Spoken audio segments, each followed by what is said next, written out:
This video request was made by Russell Archer. Thank you so much for your support.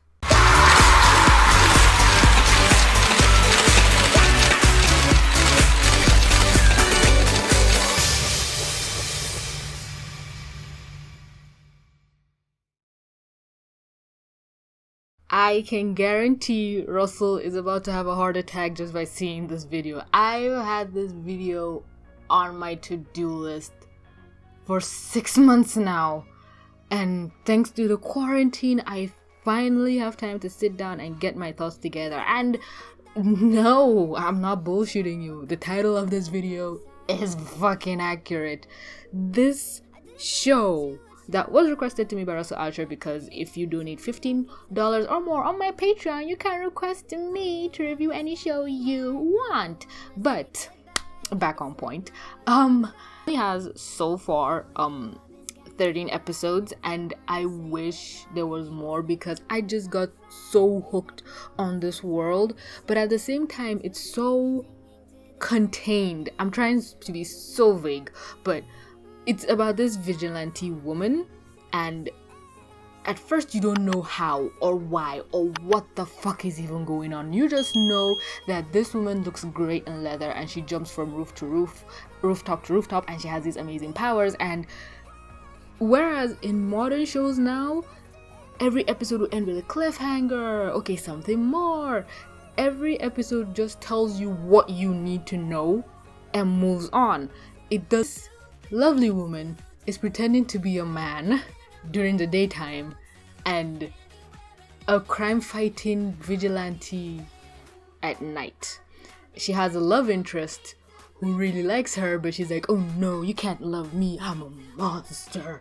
And as a man, she also very visibly has a crush on him. It's or when she's passing off as a man, or cross-dressing as a man. And the main love interest, forgive me, I don't remember names right now. It's been a while since I've watched this show, but I just really love it. No way, it's Julian. Yes, Julian.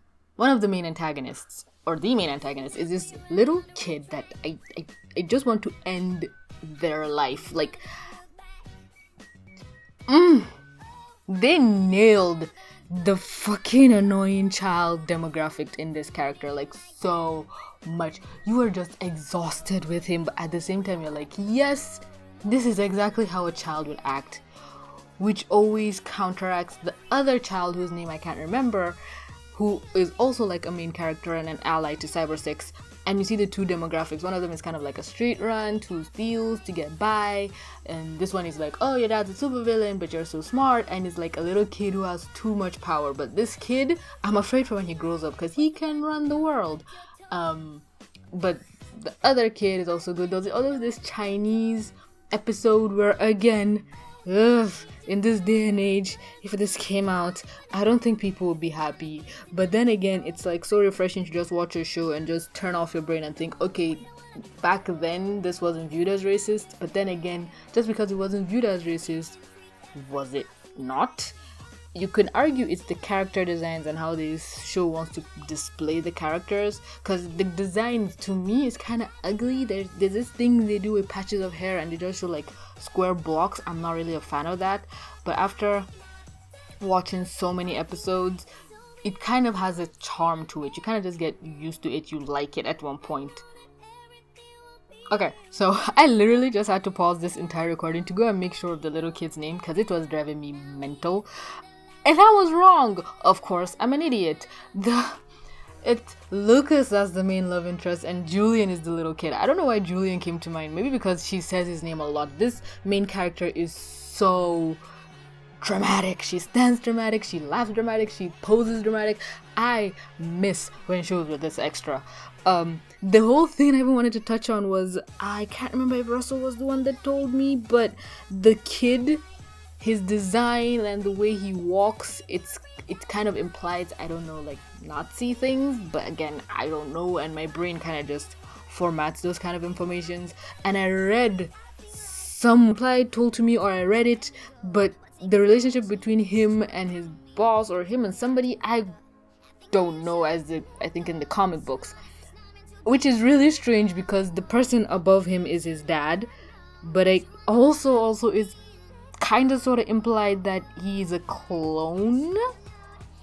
A lot of shit is implied, and I'm the kind of person that unless you literally hold my hand and spoon feed me the information, it will go over my head, which is funny because I'm a reviewer, I'm an analyst, and people are like, oh my god, TVC, you are so good at that. And it's like, I don't fucking know.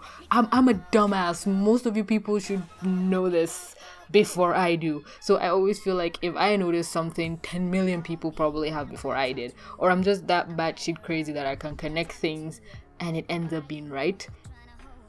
But anyway, at this point, I'm just spoiling the whole finale. So there was this big explosion and the main character, we thought she's dead. And Lucas is all sad and I'm like, oh no. And the thing is, I can spoil the ending, but it still won't ruin the show because there are other episodes. There are goblin episodes, there are birds episodes, there are giant octopus episodes. There's so many episodes that just intrigue you. So by the end, when Lucas walks home, you see this light in his window, and I watching it the first time around, I was like, I have no idea. But then you see the look on his face lights up and I'm like, I don't know. And you could argue, well, that's a cliffhanger, season 2, but yeah, this whole scene with the kid, you could argue it's season 2, but at the same time it's like, it's a good season of a show that can motivate you to go and check out the comic books like mangas do. I think, I didn't know how anime first started. They animated it just to encourage people to check out the comic book, but they won't animate it to a point where you get so desperate, like, I need to know what happens. And maybe it's recently that they started this whole, oh, we're gonna animate the whole shit.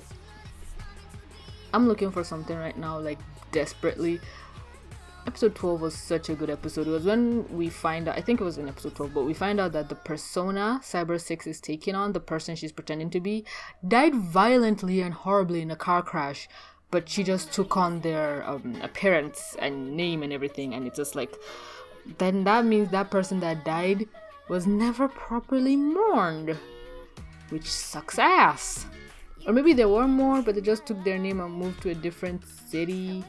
Oh my god, I'm scrubbing through this thing and I cannot find this. These two kissed and you will not take it away from me. Where is their kiss? I know it was close to the end. Oh god, I'm seeing a naked lady. Oh yeah, it's the werewolf episode. No, she's not naked. She's covered in fur. Yeah, episode 10, werewolf episode. Like I said, so many episodes, so many different things. I love the theme song is a trip and a half. Damn it. Oh, there we go. There's the kiss. Got me worried for a second. Oh, no. I'm such a trashy person. Because Lucas has liked her since the beginning. And Cybersix, I think, as the male persona, just did not want that. Why? Wait, Lucas found out that she was... I'm the one reviewing the episode, but I'm asking questions. How fucking dumb am I? Of course he found out. Towards the end, he had this whole scene where he's looking at, like, the male persona of her fondly as it vanishes into the night. This town, oh my god, I remember in the first few episodes, I was like, why hasn't everybody moved out of this town yet? Because everybody just accepts shit. At one point, I was like, where the goddamn hell is the police? But there was one episode where the kid took over, like, a bank and police came and... I love 90s cartoons because you don't have to explain this shit. It's my modern mind used to modern bullshit of cartoons where I have to ask so many questions, but in this town it's just like, oh yeah, this shit happened, now it's not happening. Oh, this shit, other shit is happening, now it's not happening anymore.